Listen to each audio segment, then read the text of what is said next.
이 시간에 다 함께 일어나셔서 하나님 말씀 보도록 하겠습니다.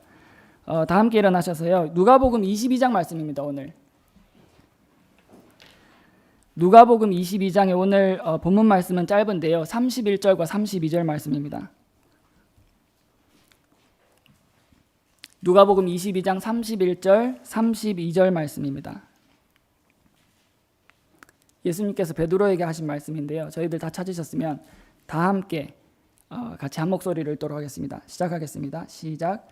또 주께서 이르시되 시몬아 시몬아 보라 사탄이 너희를 밀처럼 체질하려고 너희를 갖기 원하였으나 내가 너를 위해 내 믿음이 쇠하지 않도록 기도하였으니 너는 마음을 돌이킨 뒤에 내 형제들을 강하게 하라 하시니.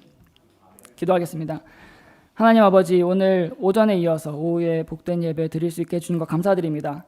모든 찬양 순서들 그리고 기도, 헌금 이 모든 순서들이 참으로 복이 되었는데 이 시간 하나님의 말씀 시간에 하나님께서 여전히 역사하셔서 이 말씀이 복이 되게 하여 주시고 듣는 모든 사람에게 도움이 되고 그들의 삶에 적용이 될 수 있는 그러한 귀한 말씀이 될 수 있도록 이 시간 성령님을 통해서 역사해 주시기를 간구합니다. 부족하지만 하나님께서 사용해 주시고 온전히 하나님의 말씀이 그대로 잘 전달될 수 있도록 도와주세요. 감사드리며 예수님의 이름으로 기도드렸습니다. 아멘. 미국에서 격언처럼 사람들에게 유명한 말 중에 이런 말이 있습니다. Everything rises and falls on leadership.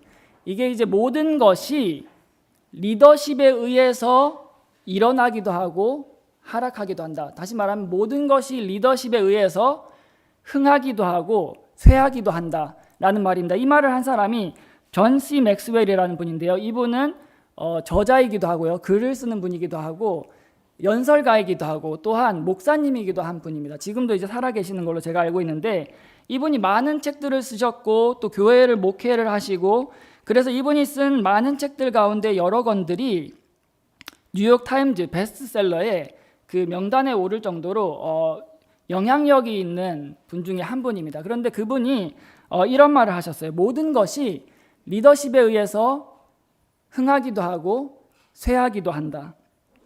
이 말을 한 이유는 곧 리더십이 단체에 있어서 굉장히 중요한 영향을 미친다는 것이죠. 그래서 우리가 이 세계사를 볼 때에도 리더를 통해서 이 나라가 혹은 세계가 얼마나 좌지우지 될 수 있는가를 경험을 해왔습니다.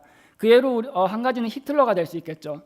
그 악랄한 독재자가 정권을 잡았을 때 그 미쳤던 파급력은 온 세계의 모든 사람들을 고통받게 했고 아프게 만들었죠. 특히나 이제 유대인들, 이스라엘 백성들이 학살당하는 큰 어려움을 당했었습니다. 그리고 우리 가까운 곳에 북한에는요. 김일성을 이어서 그리고 김정일을 이어서 지금은 김정은이 이제 그 한 나라를 다스릴 때에 그 리더십에 의해서 북한 사람들이 고통받고 굶주리고 그 위에 이제 고위 관계자들은 호의호식하고 잘 먹고 잘 살지만 그 사람들은 먹을 것이 없어서 장터에 나가서 매일 물건을 팔거나 교환을 하고 굶주리면서 하루하루를 살아가고 있습니다. 이것이 모든 것이 리더십에 의해서 흥하고 모든 것이 쇠하기 때문이죠. 오늘 본문을 우리가 함께 읽었는데요. 이 본문에서 한 가지 좀 의문스러운 점이 있습니다.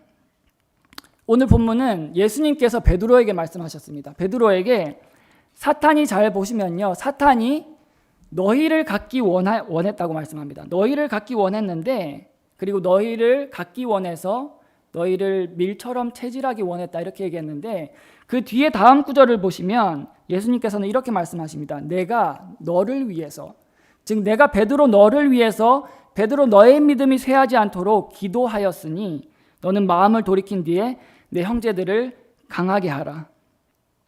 그래서 우리 이제 사실은 킹제임스 영어 성경에는 이처럼 너희 혹은 너 복수와 단수를 영어지만 잘 구분을 해놓았지만 다른 성경에서는 사실 구분이 되지 않는 부분들도 많이 있어요. 하지만 이 킹제임스 성경에서는 여기 보면 앞에서는 이제 you라고 했고요. 뒤에서는 the라고 하면서 사실은 이 성경에서 킹제임스 성경에서 you라고 말할 때는 복수를 말하게 되고 그리고 the라고 얘기했을 때는 단수 한 사람을 가리키는 것을 성경에서 통일적으로 그렇게 번역을 했습니다. 그래서 앞부분에서는 명확하게 우리나라 이제 성경이 번역을 참 잘했죠. 그래서 너희를이라고 했고 뒤에는 너라고 함으로써 앞에는 분명히 이것이 그리스어로 기록됐을 때 복수를 지칭했고 뒤에는 단수를 지칭했구나. 그러면 이제 우리가 왜라는 의문이 생기죠. 예수님께서 너희, 즉 제자들이 사탄이 제자들을 밀처럼 체질하기를 원해서 제자들을 갖기를 원했는데, 그러면 제자들을 위해서 기도하는 것이 일반적인데 내가 제자들을 위해서 기도했다라고 말씀하지 않으시고 베드로야 내가 너를 위해서 너의 믿음이 쇠하지 않도록 기도했다라고 말씀하셨습니다. 그 이유는 바로 우리가 잘 알다시피 베드로라는 그 인물이 영향력 있는 사람이었기 때문이죠. 영향력 있는 사람. 우리가 성경에서 많은 부분을 보면 베드로는 분명히 담대하고 그리고 그가 확고한 성격을 가진 사람이었습니다. 그리고 우리가 성경을 보게 되면 흔히 수제자라고 말하죠. 예수님의 수제자. 그래서 베드로, 요한, 야고보 이 세 사람을 예수님의 가장 가까이 있었던 수제자라고 말을 합니다. 그래서 그 사람들이 이제 핵심이 됐던 제자들이고 그 사람들이 예수님의 가까이에서 그분의 가르침을 듣고 또 눈으로 보고 배웠던 사람이라고 우리가 이제 수제자라고 표현을 하는데, 그래서 예수님께서 때때로 제자들을 항상 인도하시지만 어떤 경우에 있어서는 이 세 사람만을 따로 데려가신 것을 우리가 보게 됩니다. 첫 번째로요, 회당 치리자였던 그 야이로의 12살 된 딸이 죽어가고 있었을 때 성경에서 이렇게 말씀합니다. 베드로와 야고보와 야고보의 형제 요한 외에는 아무도 자기를 따라오는 것을 허락하지 아니하시고, 야이로의 딸을 살리실 때 자신의 수제자만 따로 데려가셨습니다. 두 번째로요, 예수님의 변화선상에서 예수님께서 영화로운 모습으로 변화하셨을 때 성경은 베드로와 야고보와 그의 형제 요한을 취해 따로 그들을 데리고 높은 산으로 올라가사, 그리고 세 번째로요, 예수님께서 십자가에 달려 돌아가시기 전에 성경은 겟세마네에 예수님께서 산으로 올라가셔서 고뇌와 고난 중에, 고통 중에 하나님께 기도하신 것을 우리에게 보여주고 있습니다. 그런데 그 기도할 때도 예수님께서 역시나 내가 저 넘어가서 기도할 동안 너희는 여기 앉아 있으라 하시고 베드로와 세베대의 두 아들을 데리고 가시면서 비로소 슬퍼하시며 몹시 괴로워하시더라. 그래서 예수님께서는 이제 세 사람을 데리고 기도하러 가셨을 때 세 사람이 계속해서 졸고 예수님께서 깨어 기도하라고 했지만 그들이 육신적인 연약한 모습을 보였을 때 예수님께서 그들을 꾸짖고 깨어서 기도하라 이렇게 말씀하신 것을 우리가 보게 됩니다. 그런데요, 제가 수제자에 대해서 말씀드렸는데 그 3명의 12명 중에서 가까이 있었던 3명의 제자들 가운데서도 베드로라는 인물은 어땠을까요? 그 가운데서도 사실은 리더와 같은 위치에 있는 사람이었습니다. 그는 사람들을 이끌고 어떻게 보면 그 무리 가운데 으뜸과 같은 역할을 하는 사람이었습니다. 리더와 같은 위치에 있는 사람이었죠. 그래서 많은 성경 구절들을 보면 그가 물론 허물도 있었지만 그는 믿음으로 예수님께 가기 위해서 바다 위를 걸었습니다. 그리고 그는 예수님께서 너희는 나를 누구라 생각하느냐고 했을 때 시몬 베드로가 대답하여 이르되 주는 그리스도시요 살아계신 하나님의 아들이시니이다 하매라고 하며 위대한 믿음의 고백을 하고, 요한복음 6장에서도 다시 한번 그가 예수 그리스도께 위대한 믿음의 고백을 다른 사람들보다 대표로 앞서서 이러한 것을 하게 되는 것을 보게 됩니다. 그래서 처음에 우리가 시작됐던 왜라는 질문에 답이 생기게 된 것이죠. 예수님께서 제자들이 사탄이 갖기를 원했고 그들을 체질하듯이 그들을 갖기를 원했지만 베드로를 위해서 특별히 기도하셨던 그 이유는 베드로가 바로 모든 사람을 이끌 만한 영향력을 가진 사람이었기 때문이죠. 사탄이 제자들을 무너뜨리려고 했을 때 예수님은 제자들을 위해 기도하시기도 물론 했지만 특별히 본문에서 베드로를 위해서 기도하셨다라고 성경은 말씀합니다. 여러분, 오늘날에도 사탄은 그리스도인들을 무너뜨리기 원합니다. 사탄은 그리스도인들을 삼키고 우리를 파괴시키기를 원합니다. 성경에 보니까요, 본문에서 사탄이 제자들을 밀처럼 체질하려고 갖기 원했다 이렇게 표현을 하는데요. 우리가 전에 그 개정되기 전에 번역을 기억하실지 모르겠지만 밀가부르듯이라고 이렇게 나왔었죠. 그래서 처음에 이제 그것이 무슨 말인지 잘 이해가 안 됐었는데 이번 번역에서 밀을 체질하듯이 너희를 그렇게 하기 위해서 갖기 원해서 이렇게 말씀했습니다. 그런데 우리가 이 체질이라는 것이 어쩌면 익숙하지 않을 수 있는데요. 우리가 이제 흔히 생각하는 그 체질, 이제 채를 가지고 어떤 밀을 담아서 이렇게 막 흔들어서 이물질은 남기고 내가 원하는 밀만을 걸러내는 것. 뭐 우리가 흔히 생각하는 그러한 체질을 머릿속으로 떠올릴 수 있고요. 그리고 이제 사실은 그 당시에 이스라엘에서 아마 체질을 했던 그 방법으로 짐작이 되는 것이 무엇이냐면 앞에 이제 뾰족한 날들이 여러 개 있는 그 긴 도구를 가지고 밀을 땅바닥에 탁 짚어서 하늘 위로 높이 탁 쳐올리면 바람이 많이 부는 날에 그 가벼운 이물질이나 지푸라기 이런 것들은 바람에 날려가고 원하는 밀은 땅바닥에 다시 가라앉게 되는 것이죠. 성경에서는 사탄이 밀처럼 체질하기를 원했다 이렇게 성경에서 말씀하고 있습니다. 즉 사탄은 예수님의 제자들을 흔들기를 원했고요. 그들의 믿음을 파괴시키기 원했고요. 그들을 무너뜨리기 원했고 그들을 자신이 원하는 대로 컨트롤해서 그 사람들을 갖기를 원했던 것입니다. 그래서 베드로는 후에 베드로 전서에서 이렇게 기록하고 있습니다. 정신을 차리라, 깨어 있으라. 너희 대적 마귀가 울부짖는 사자같이 두루다니며 삼킬 자를 찾나니. 사탄을 굶주린 사자에 비유해서 마치 사탄은 사자와 같이 이 굶주린 사자와 같이 삼킬 자를 두루다니면서 찾아다닌다 이렇게 성경에서 베드로가 표현을 했습니다. 사탄은 오늘 이 베드로전서 말씀과 같이 저와 여러분을 갖기를 원합니다. 밀처럼 체질을 해서 무너뜨리고 파괴시키고 자신의 소유로 갖기를 원하시는 거죠. 이게 우리가 구원을 잃어버린다는 말은 결코 아닙니다. 그러나 우리를 갖기를 원하는 것이죠. 그리고 특별히 영향력 있는 사람을 넘어뜨리기 원하는 것입니다.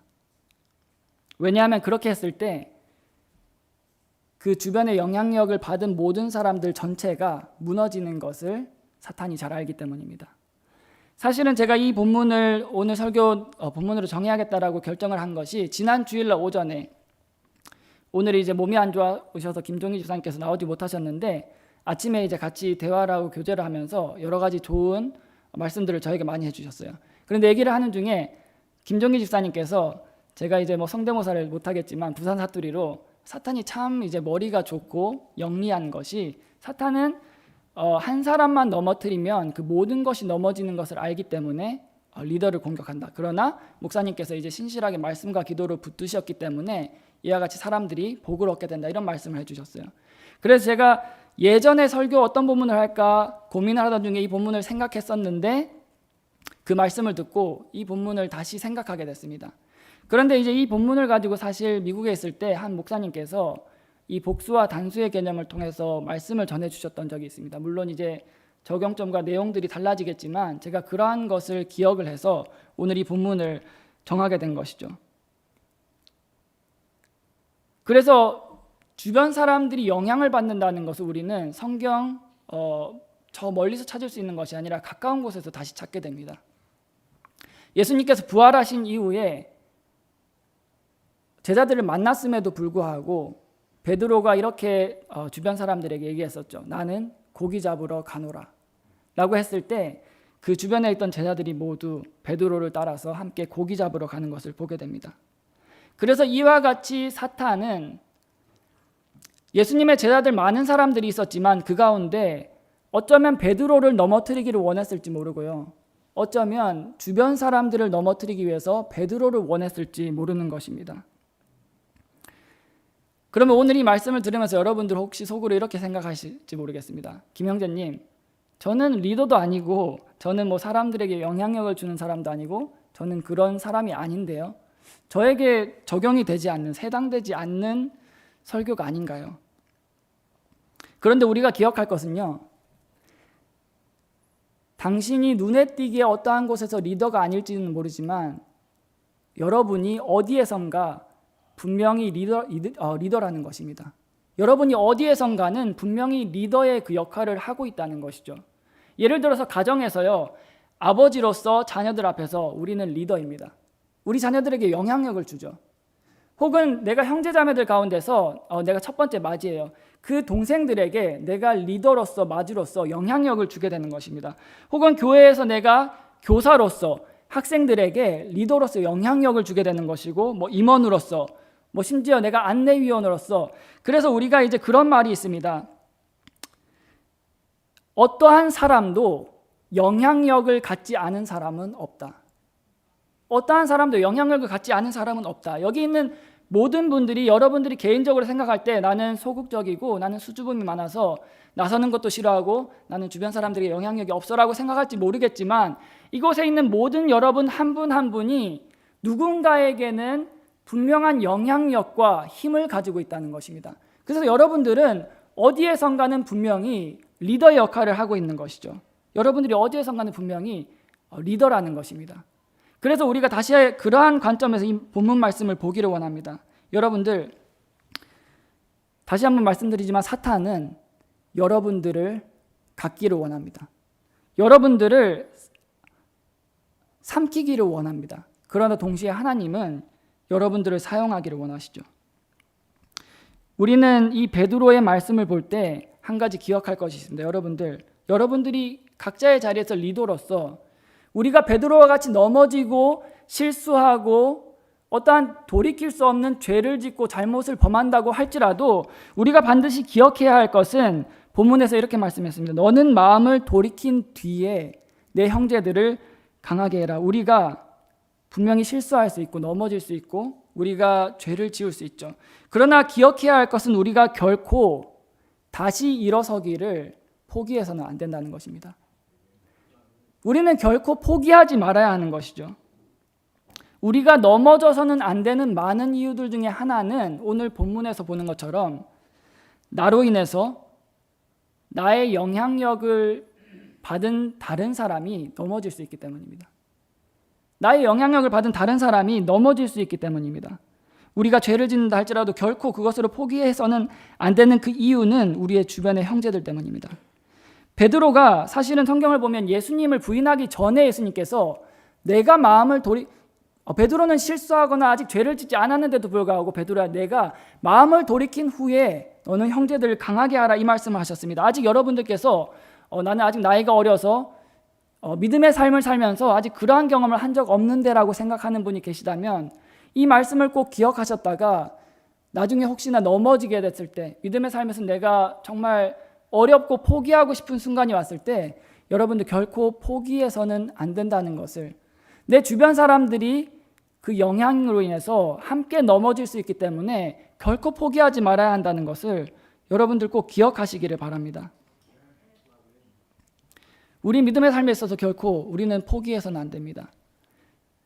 우리 주변에 많은 분들이 좋은 본들을 우리에게 보여주셨습니다. 믿음의 삶을 사시고 모든 삶을 마치실 때 사도 바울의 고백과 같이 내가 선한 싸움을 싸우고 내 믿음을 지켰은즉, 표수자 선교사님과 같이 삶이 끝나는 그날까지 결코 수많은 어려움과 역경과 정말 포기하고 싶은 사람들로부터의 배신, 어려움, 슬픔, 낭망, 이러한 것이 있음에도 불구하고 모든 87세의 그 모든 삶을 마치는 그 순간에 내가 선한 싸움을 싸우고 나의 믿음을 지켰다, 내가 결코 포기하지 않았다라고 고백했던 믿음의 그 선배들을 통해서 우리가 그분들을 보면서 우리의 남은 그 믿음의 삶에 있어서 이 시간 나는 결코 내가 포기하지 않겠다, 내가 하나님 앞에 이 시간 기도해서 하나님 앞에 내가 끝까지 결코 포기하지 않게 해달라고 내가 결단하겠다라고 우리가 그와 같은 마음의 결단이 있어야 하는 것입니다. 결코 우리가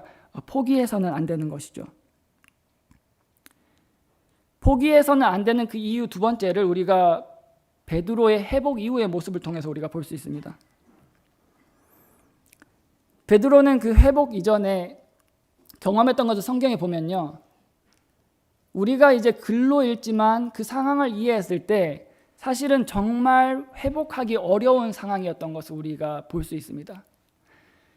그와 같이 확신에 찼던 성격의 사람이었던 그 확고한 성격, 불과 같은 성격의 사람이 예수님과 늘 함께할 때면 자신 있게 내가 예수님의 죽는 곳까지 함께하겠습니다. 내가 다른 사람이 모두 부인한다고 할지라도 나는 결코 주님을 부인하지 않겠습니다라고 고백했던 그 베드로가 예수님의 그 예언에 따라서 예수님께서 십자가에 달려 돌아가시는 그 자리에서 자신이 가장 사랑했던, 베드로는 분명히 예수님을 사랑했습니다. 예수님을 분명히 베드로는 온 마음을 다하고 모든 것을 다해서 어쩌면 다른 제자들보다도 더욱더 예수님을 사랑했지만 그 자신이 사랑하는 그분을 바라보면서 3번이나 사람들로 인한 두려움으로 그분을 부인했을 때 그의 마음에 느끼게 됐을 어떤 그 내적인 갈등과 그 처참한 마음과 자신이 너무나도 증오스럽고 싫어지는 그 마음을 우리가 베드로가 아니라면 결코 이해할 수 없을 것입니다. 그런데 베드로가 그와 같은 그 어려움을 겪었지만 감사하게도 성경 후반부에서 베드로가 회복을 했다는 것이죠. 예수님께서 그에게 나타나셔서 베드로가 회복을 하고 돌이킨 것을 우리가 보게 됩니다. 그런데 성경 우리가 후반부에서 베드로의 돌이킨 이후의 삶을 잠시 함께 살펴보기를 원하는데 함께 볼 때요, 그의 삶이 완전히 변화된 것을 보게 됩니다. 그것을 사도행전 1장에서 12장까지 우리들에게 정말 생생하게 우리들에게 보여주고 있습니다. 신학생들 가운데 사도 바울의 생애를 공부하고 계시는 분들 혹은 성서지리 공부하시는 분들 사도행전 많이 읽으신 것으로 제가 이해가 되는데, 사도행전이 딱 시작하면서 사도행전 1장에서 이렇게 됩니다. 그 무렵에 갑자기 베드로가 나옵니다. 베드로가 제자들의 한가운데서 일어나서 이르되, 즉 이제 가룟 유다를 대신할 마띠아를 선출하기 위해서 그가 회복된 이후에 다시 한번 리더십을 가지고 사람들 앞에 우리가 다른 제자를 사도를 선출해야 한다라고 리더로서 사람들을 이끄는 것을 보게 됩니다. 그 이후에 이제 오순절 날이 임하고 사람들이 성령님을 받고 이러한 역사가 일어났을 때 그 중심에 베드로가 있었던 것이죠. 베드로가 11사도와 함께 서서 소리를 높여 그들에게 이르되, 이와 같이 하면서 그 명절날 모인 사람들에게 하나님의 말씀을 강력하게 선포했을 때 성경은 3,000명의 사람들이 교회에 더해졌다 이렇게 말씀하고 있습니다. 그리고 그 이후에 이 베드로를 중심으로 그리고 요한 제자들이 성령으로 충만한 이후에 하나님의 그 말씀을 담대하게 선포하고 하나님의 사역을 열정적으로 했을 때 또다시 5,000명이 믿게 됐고요. 구원받게 됐고요. 그리고 아무리 그 당시에는 이제 그전에는 굴복하고 했지만 사람들이 바리새인이나 지도자들이 그들을 위협하고 그들을 죽이려고 하고 그들을 감옥에 가두려고 했지만 결코 그 무엇도 베드로와 그 제자들, 특히나 베드로의 그 하나님을 향한 그 사역의 열정을 꺼트릴 수 없었습니다. 그래서 내가 하나님의 말씀을 듣는 것이 사람들의 말을 듣는 것보다 더 낫다 이렇게 말하면서 그가 완전히 바뀐 모습으로 담대하게 하나님의 말씀을 선포하고 사람들을 이끄는 역할을 한 것을 보게 됩니다. 그래서 예수님께서 말씀하신 것처럼 과연 베드로가 형제들을 강하게 했느냐? 분명하게 주변의 형제들을 강하게 했죠. 분명하게 그렇게 했습니다. 사도행전 그 전반부에 초대교회에 우리가 읽을 때 보는 그 엄청난 폭발적인 그 부흥의 초대교회의 그 폭발적인 부흥의 중심에 사실은 베드로가 있었던 것입니다. 베드로가 그 한가운데 있었습니다. 그리고 이어서 사도행전 10장에서는 고넬료와 베드로에 대해서 말씀이 이어지기 시작합니다. 고넬료가 하나님을 믿는 독실한 사람이었고 구제를 하고 그가 이와 같이 신실한 사람이었을 때에 베드로가 환상을 보게 됐죠. 그래서 부정한 그 짐승들이 내려왔을 때 그것을 먹으라 했을 때 내가 유대인으로서 한 번도 그렇게 부정한 것을 입에 대지 않았다, 먹지 않았다라고 했지만 하나님께서 내가 정결하다 한 것을 내가 속되다 하지 말라라고 하면서 그에게 3번 반복해서 그의 생각을 깨트려 주는 것을 보게 됩니다.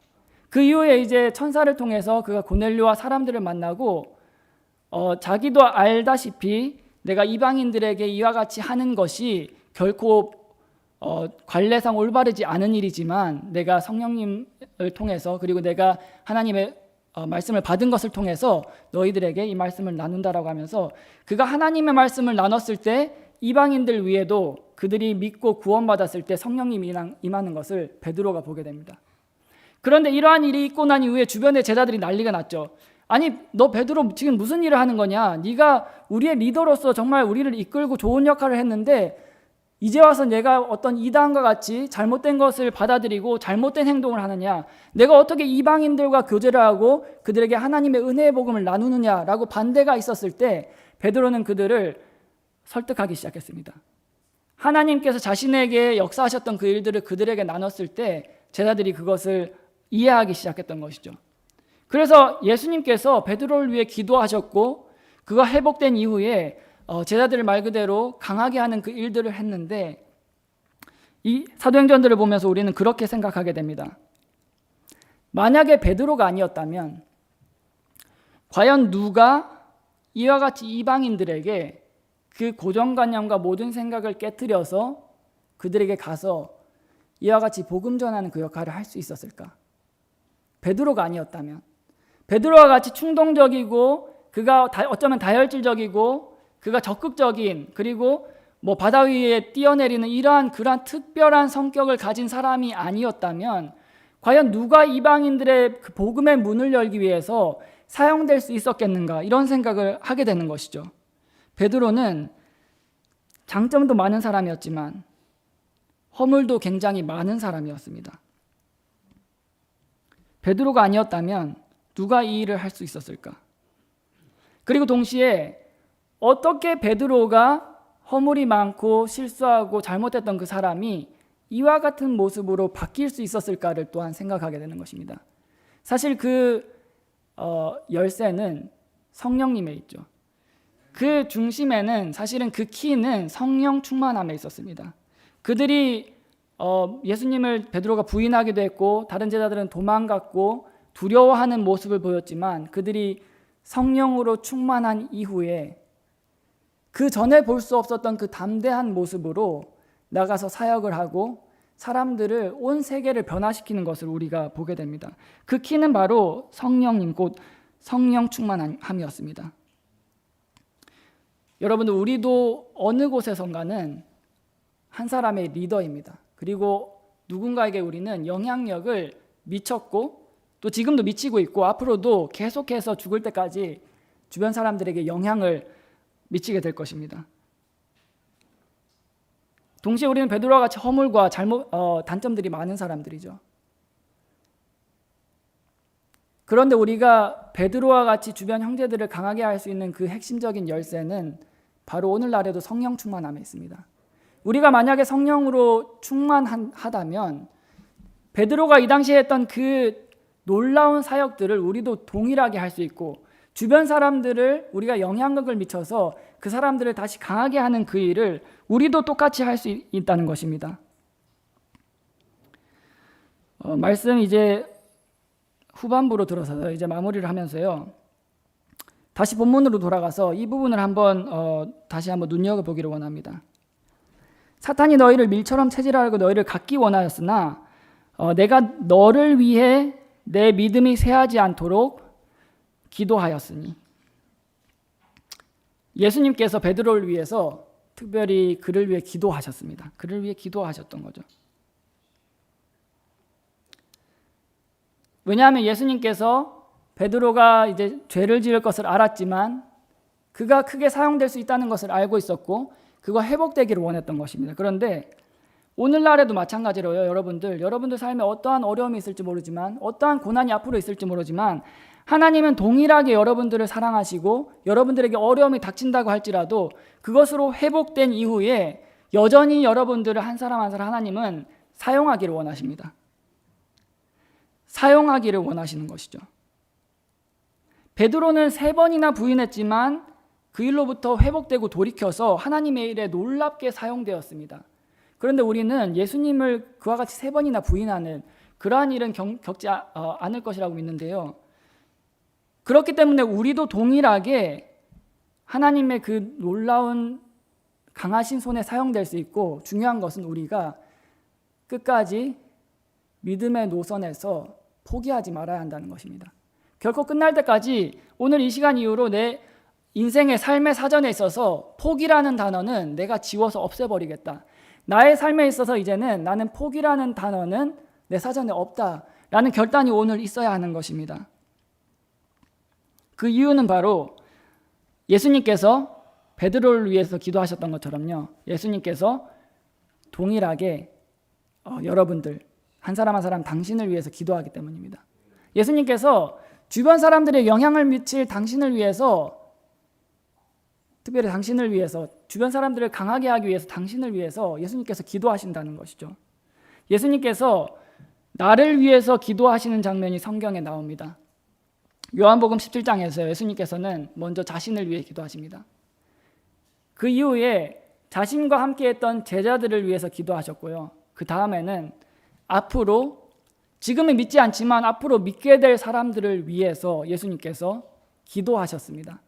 어쩌면 오늘날 우리가 이 자리에 있는 것도 예수님께서 우리를 위해 기도하셨기 때문에, 그분의 기도로 인해 우리가 이 자리에 있다고 말할 수 있습니다. 우리가 예수님께서 나를 위해서 기도하신다.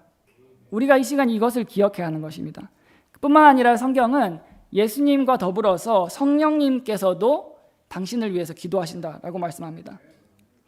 이와 같이 성령께서도 우리의 연약함을 도우시나니 우리가 마땅히 기도할 바를 알지 못하나 성령께서 말로 할 수 없는 신음으로 친히 우리를 위해서 중보, 즉 기도하시느니라.